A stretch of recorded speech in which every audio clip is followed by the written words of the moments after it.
Hi, and welcome to Watch It Played. My name is Rodney Smith, and in this video, we're going to learn the 3 or more player game, Flip 7 with a Vengeance, designed by Eric Olson and Alyssa Swatek, and published by The Op, who helped sponsor this video.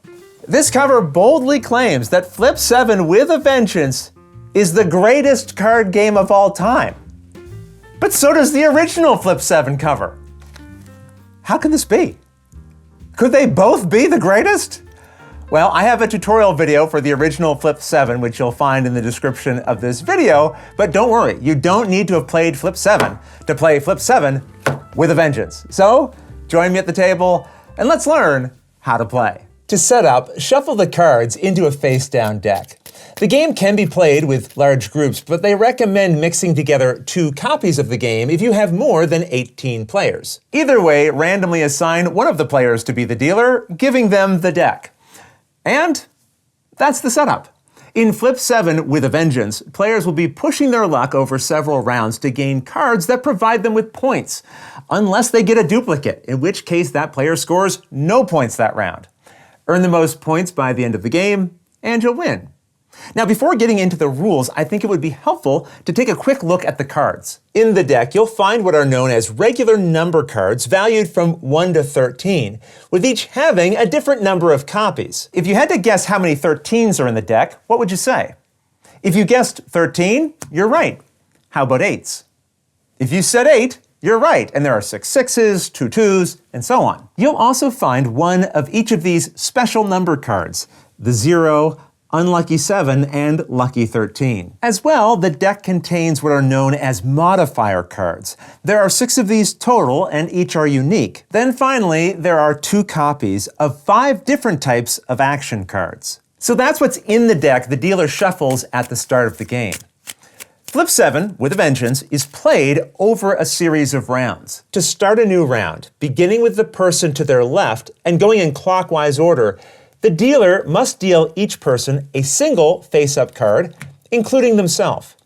Players always keep any cards they're dealt face-up in front of themselves where everyone can see them, and we'll assume we have 4 players in this video. After this initial round of dealing, the dealer goes around and around the table again, but this time, as they come to each person, they offer them a choice. Would you like to hit or stay? If a player chooses to hit, the dealer deals them another face-up card. If it's a number card, it goes beside any they already have. As we'll see at the end of the round, you earn points equal to the values on your cards. So this player currently has 17 points in front of them.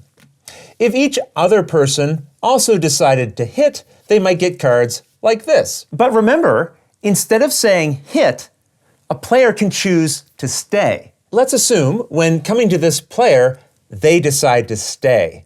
They do not receive a card and instead rotate their leftmost card sideways. This reminds all the players that that person has chosen to stay. And as the dealer continues around and around the table during this round, they skip over any players who decided to stay. Now, as we saw, cards in front of you are worth points. So why would you ever choose to stay when you can hit and get more points? Well, that's because hits can be risky. Coming back to our example, the dealer has now come to this player and offers that they can hit or stay. The player chooses to hit, so that would mean they get another card and more points, right? Well, not quite. If a player ever has more than 1 copy of the same number card in front of themselves, they bust. When you bust, you keep the cards in front of you, but you flip them face down as a reminder that you busted, and any cards you have are worth nothing. A busted player is also out of the round and will be skipped over as the dealer continues around and around the table. So the risk of busting is why you might choose to stay instead of hitting. But as we'll see, you're not entirely safe if you stay either. More on that later. That said, it's best to think of your face-up cards as potential points that you can earn. You won't actually earn them until the round ends, which we'll also talk about later. Now you can probably see why it's good to know how many of each card is in the deck. Because while a value 11 card is worth 11 points, there are 11 of them in the deck. So if this player takes another card, they are more likely to draw a duplicate than, say, this player. Either way, continuing with our example, it is this player's turn and they decide to hit. If you are dealt one of these red-backed modifier cards, you may give it to any player who hasn't busted yet, which even includes a player who chose to stay. You can even give modifiers to yourself, and if you're the only player who has not busted that round, then you would have to give it to yourself. When a player receives a modifier card, they put it in a row above their numbers. There are no duplicate modifiers, so these will never cause busts, but they will negatively affect your score, which is why you'll want to give them to another player if you can. We'll see how they affect your total points when we learn about scoring the round later. Now, as you're likely realizing, as turns continue, players who do not bust will keep gaining more and more cards in front of themselves. If a player ever hits and they gain their 7th unique number card, not including modifiers or action cards, which we'll talk about later, the round immediately ends. This is another good reason to keep your number cards on their own row, because you can more easily see how many unique ones you have. And that's why the game is called Flip 7. If you manage to have 7 unique numbers in front of you, you end the round and you'll get a bonus to your score, which we'll learn about in a moment. But don't forget, the game is also called With a Vengeance. Which brings us to the action cards. If a player is dealt an action card, they stop and pick any player still in the round to be affected by it. This can include players who stayed, but not players who already busted. You can also target yourself with an action, and if you're the only player who hasn't busted yet, you must choose yourself. Either way, the targeted player then resolves the action card's effect. And that's an important detail. It's not the player who was dealt the action that resolves it. They pick who is targeted by the action, and that player decides how to resolve it. The one exception is this discard action. If you play it on yourself, you must pick any one card in front of you, which could be a modifier, and discard it to a shared discard pile. On the other hand, if you target someone else, this is the one action where you'd also get to decide how to resolve it, meaning you'd pick which of their cards to remove. For example, if this player gained this discard, they might play it on themselves and remove this -8 modifier. Or they might instead target this player with it and decide they want them to lose this 11-point card. Either way, after any action card has been resolved, it is then placed in the shared discard pile. All right, here we have the steal action. As we know, when an action is drawn, you pick a player to resolve it. Here, you'll likely want to pick yourself because the targeted player chooses any face-up card on the table from any player and adds it to their own. And this could even be from a player who has already chosen to stay. So with this steal, I might take the card here. In the rare case that the only card you can steal would bust you, you have to steal it, and then you bust. When targeting someone with this swap action, they pick a single card from 2 different players to be exchanged. So if this person drew a swap and decided to target themselves, they could either swap one of their own cards with someone else's, or they could swap cards between 2 other players. And keep in mind, swapping in this way could cause either or both of the players to bust. The duplicate 4s here would bust this player, and the duplicate 13s here would bust this player. And it doesn't matter that they'd already stayed, they're now busted. All right, the player targeted by this just one more action must draw and take the next card. Then they must stay immediately after. So in this way, they gain just one more card and become stayed for the rest of the round. You can even target someone who had already stayed. They would gain an extra card, and assuming it doesn't bust them, then they would go back to being stayed. When targeting someone with just one more, if they draw an action card, they resolve it, meaning they can use it on themselves or someone else. The person you target with this flip 4 action must draw and accept the next 4 cards from the deck, and as always, you can even target yourself. This can be good or bad. If you get 4 unique cards, you likely just gained a bunch of points, but it could instead cause you to bust.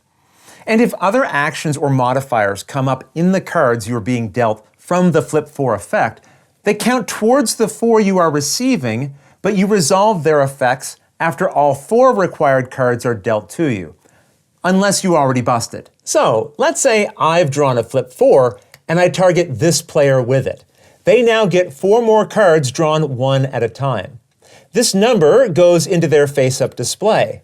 This is a steal, so they hang on to it but do not resolve it yet. The same goes for this modifier. And then finally, this number goes into their row. That's 4 total cards revealed as this required. Now this player resolves these cards in the order they received them. The steal first, and then the modifier, resolving them in the way that we previously learned. Now let's say a player is receiving cards from a flip 4 effect, and they gain a swap, and then a number card that causes them to bust. Once you bust, you immediately stop drawing and you're out of the round. And any actions you were dealt are not resolved, even if they could have saved you from busting. Instead, they go into the shared discard pile. Here's a unique scenario. Let's say you were targeted with a flip 4, and you drew 2 number cards and 2 action cards. Remember, you resolve the action cards in the order in which they were drawn. If this person targeted themselves with just 1 more, and then gained a card that caused them to bust, in that case, after, they would go back and resolve any remaining action cards from the flip 4 effect. Also, while resolving a flip 4, if a player is dealt their 7th unique number card, that ends the round right there and no more cards are dealt or resolved. Because remember, once a player has 7 unique number cards, the round is over for everyone. And again, we'll learn more about the end of the round in just a moment. At the very start of a round, if a swap, deal, or discard is flipped, and there are no cards for those effects to target, then just discard the action and move on to the next player. Otherwise, you must resolve an action if possible, even if it's not good for you.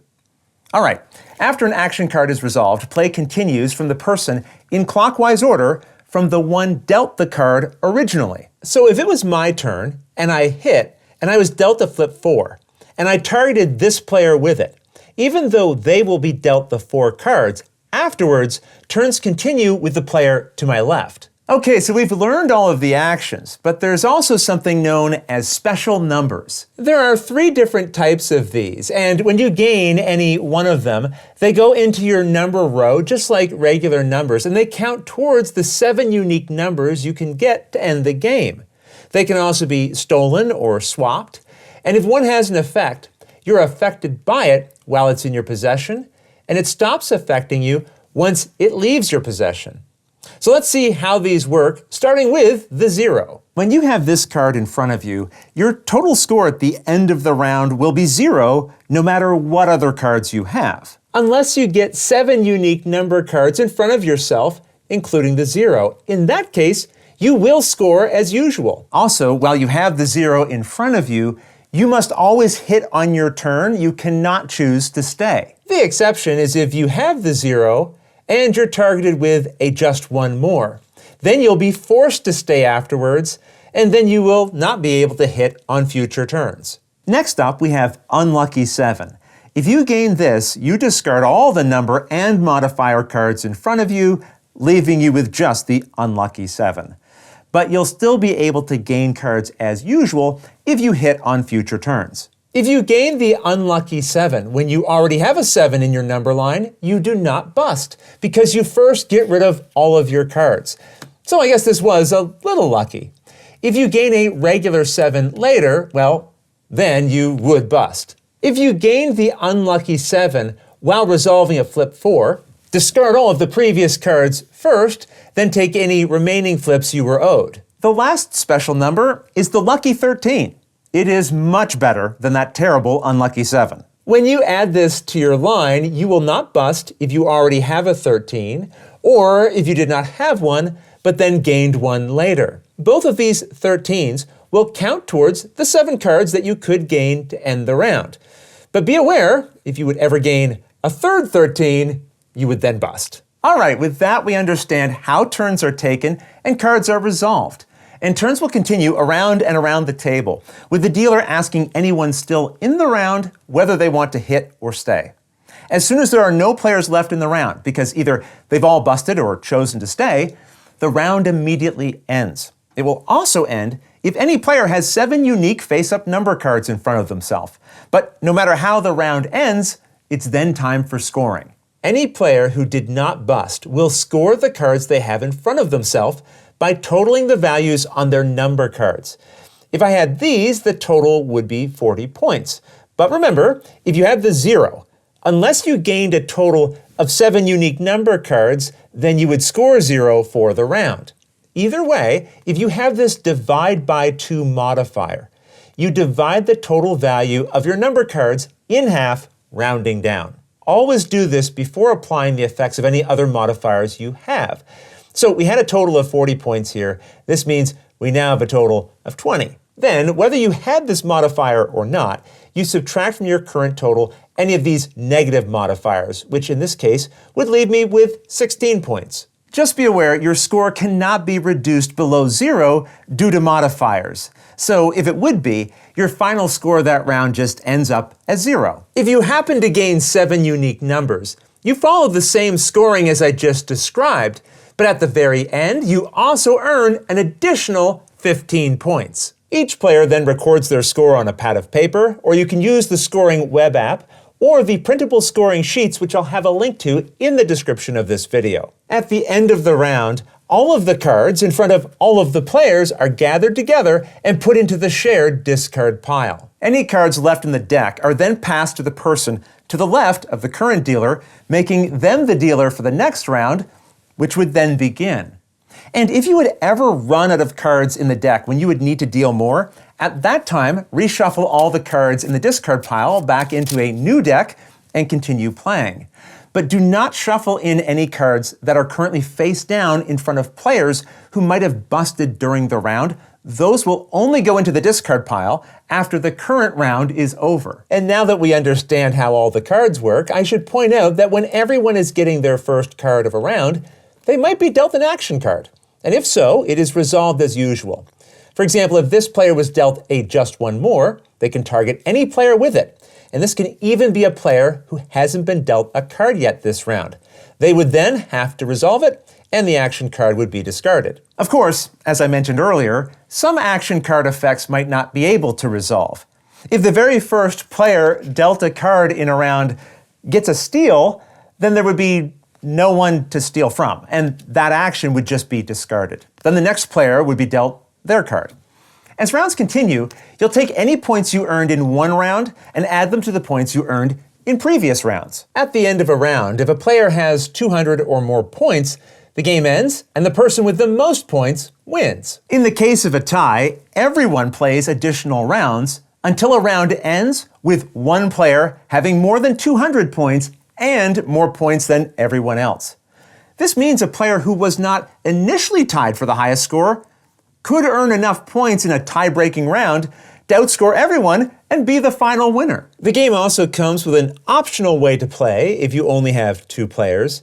And for an even more cutthroat game, there is a brutal mode, which you can pause here and read about if you're curious. Otherwise, that's everything you need to know to play Flip 7 with a Vengeance. If you have any questions about anything you saw here, feel free to put them in the comments below, and I'll gladly answer them as soon as I get a chance. You'll also find forums for discussion, pictures, other videos, and lots more over on the games page at Board Game Geek, and I'll put a link to that in the description below. And if you found this video helpful, please consider giving it a like, subscribing, and clicking that little bell icon so you get a notification anytime we post a new video. And if you'd like to support my efforts here directly, you can join our Patreon team, which I'll have linked below. But until next time, thanks for watching.